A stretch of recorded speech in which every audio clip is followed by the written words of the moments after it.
Hello YouTube and welcome to another review, and this time we have Black Powder's Continental Army Infantry Regiment, and this is the American War of Independence range, and this is cited or dated 1776 to 1783.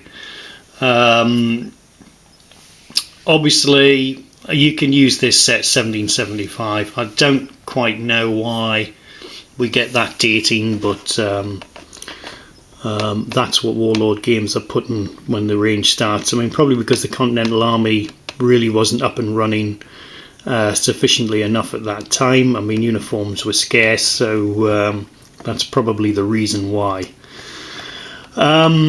In terms of artwork, I think you all know how I feel about artwork regarding Black Powder, especially this period. I think the Waterloo stuff's slightly better, but you know, again, this is probably just as bad as the British infantry pack. It really is pretty rotten. It just looks really quick and easy. You know, it's quite, I mean, it's almost childlike really. You know, but I don't want to go on too much about the artwork really. It's not great. And for a set as good as this, it's such a damn shame. This box I got from Amazon. It's a little bit bashed up. I believe this is the 4th Pennsylvania on here. I'm not quite sure. I haven't properly identified the actual regiment on the front. It could be the 4th, but I'm just not sure. So I couldn't say with any sure sort of reckoning on what that is, mainly because the artwork isn't great, and you know, that's the main sort of reason there. Sorry, 4th Massachusetts is what I'd actually had, so I'm sort of saying that's the 4th Massachusetts, but I could be wrong. Skipping round to the rear, it's a different kettle of fish, as I always say, and here we have a lovely picture of what you get. These all nicely painted up, looks great. It tells us straight away from the off you get 30 plastic Continental Army infantry, 24 musketeers including command group of 2 officers, drummer, sergeant and 2 ensigns, 6 light infantry, and you get your flags here, which is a 4-page background guide including 8 coloured flags, which are those that were there. Sort of zipping along, I mean, these are quite well painted. He's got a tomahawk here, so you can expect that in your pack. He's obviously a relic from the French and Indian War, which obviously in close quarters is probably extremely effective. And what we have, if not, it's probably, you know, some sort of I mean, I think that movie The Patriot, he had a tomahawk, you know, so there's probably a bit of that in there. Brief sort of information on the back. So you get George Washington served as Crown forces against the French and knew full well how the British regulars fought.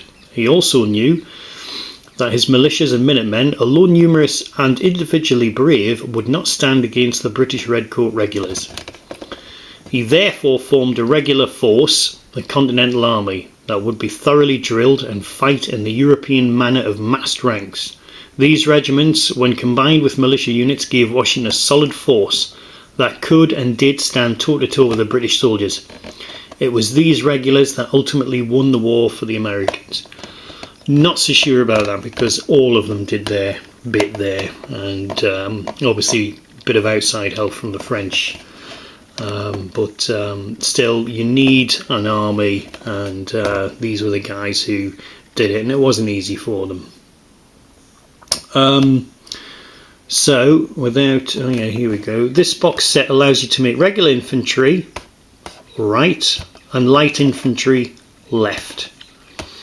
Many uniform and equipment options. So there you go. His bayonet's looking a bit large there. In fact, it does in all of them really, but C'est la vie. Well, without further ado, we'll just have a look at the flags. So, actually, let's just do... So here's Washington's Guard, and you can tell Washington's Guard because they will have a blue plume and it'll be white at the top. You can't really see it on here, but that will distinguish Washington's Guard for you.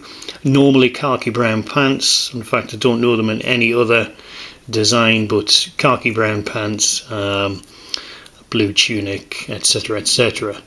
And there's a brief little bit here about them. This company size unit was charged with the protection of the commander-in-chief, that's George, and his baggage. Well trained and led, Washington's Guard were considered a crack unit. Should circumstances warrant, their reinforcement detachments from 4 Continental Light Dragoons regiments could be assigned as additional headquarters guards. So there was a Dragoon branch of them. You may have seen them in a recent series that was on TV. It's about Washington spies, and I think there was a Dragoon unit in that featured quite heavily. Dressed in the dark blue tunic with, I wouldn't call it dark blue, with buff facings and trousers of their commander, which is the khaki brown, which Washington always wore. They augment this with red waistcoats, and as the war progressed, rank and file would change from their traditional cocked hats to the tarleton-style helmets. Officers would retain the cocked hat throughout the unit's lifespan. So this, of course, made famous by Bannister Tarleton, the famous British cavalry officer, rather dashing chap, but caught up in some sort of unruly stuff, but no doubt about it was a very effective military commander and a good cavalryman. And here we go. Aside from their flags, regiments were denoted by the colour of their facings, collars, cuffs and lapels. Examples would be the 1st and 2nd Rhode Island Regiments, white facings, 7th Pennsylvania Regiment, red facings, 2nd Maryland Regiment of Continental Line, red facings, etc.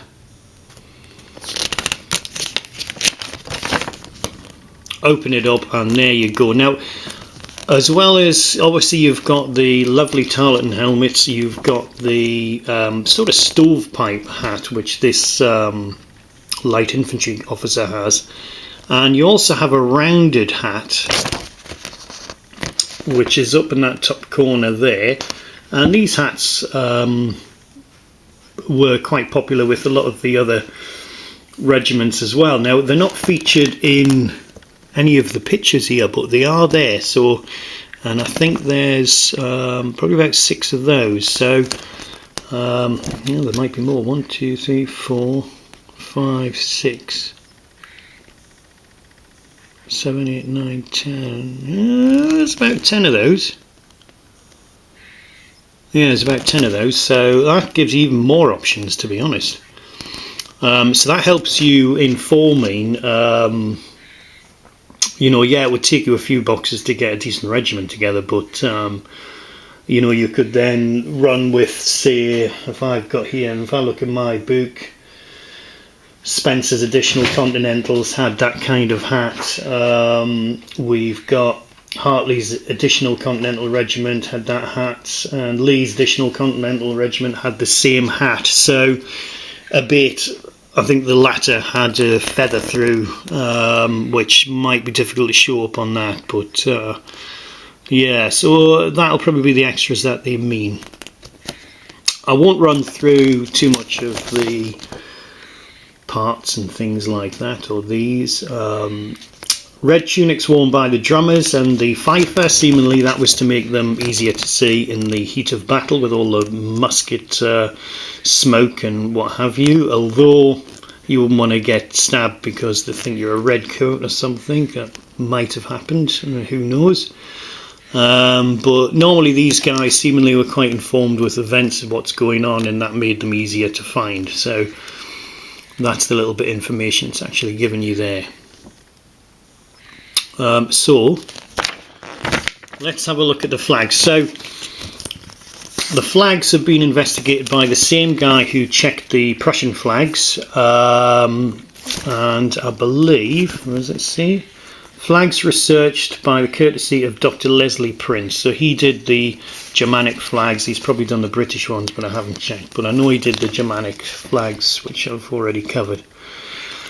So it says here, other than the famous Betsy Ross and the Grand Union flags, the colours of various regiments and militia in the American War of Independence are extremely difficult to portray exactly. Many flags were bastardizations of captured British flags, which you can probably tell just by looking at those, or homemade on a general theme. Still others have vulgar or libertarian slogans inscribed across them.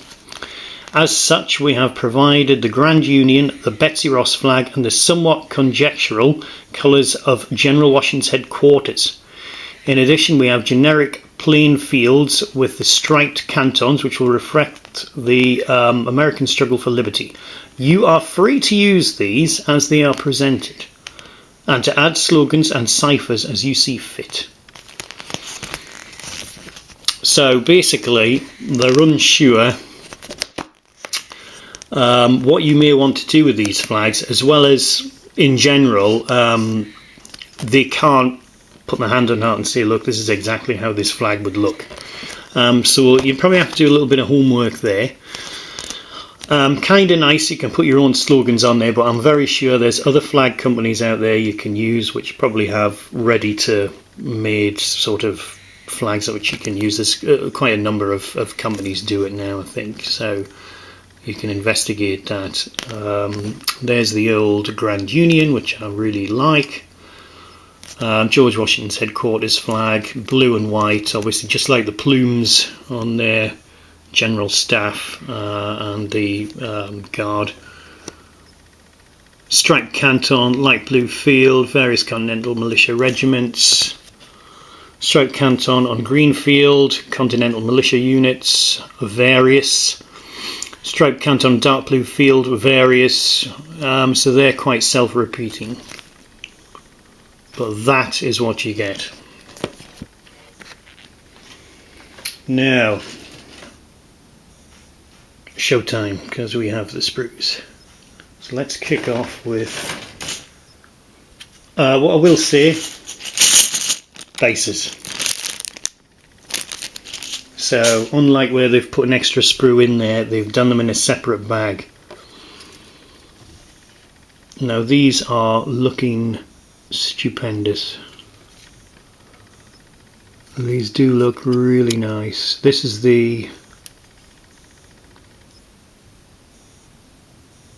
that's a really nice sprue actually.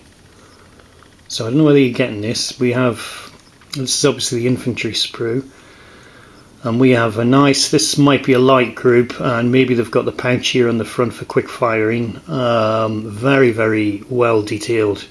I mean, to be honest, even the painted pictures on the back don't do them justice. There really is a lot of detail here, and that is quite a sight to behold. So it's very, very nice.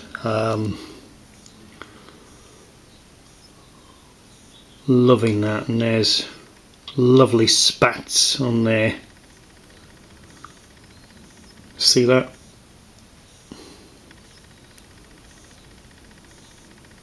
Now here we have the hats. So there's the rounded hat. So they can be used in various Continental regiments. I've already mentioned a few. There's your lovely Tarleton style helmet, which is what the Washington's Guard will use. And there's an actual better row. I hope you're getting that as good as I can see it.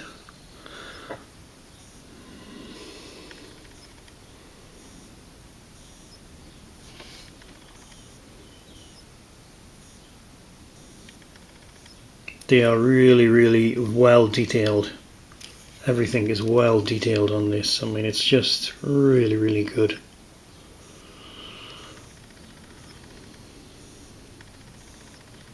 And there's your other light troops, rather large stovepipe type hat. Very, very nice. Rifles, muskets. Very nice. not bad detail in those, quite similar to the British ones in terms of detail. They're not fantastically abundant, but they're very, very small, so it's probably very, very difficult, but there's enough to keep you interested there.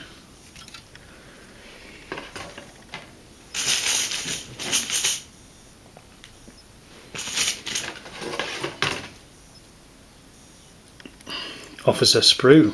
Let's go straight in with the back. Very, very. Look at all the creases on that uniform. Absolutely brilliant.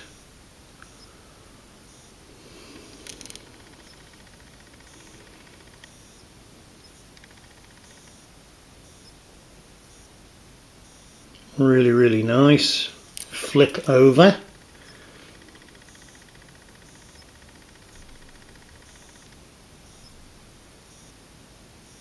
Tricorn hats and your rounded hats. Officer with a pistol in his hand. Absolutely brilliant.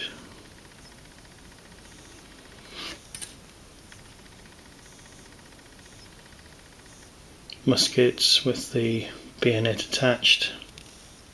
Swords sheathed and unsheathed.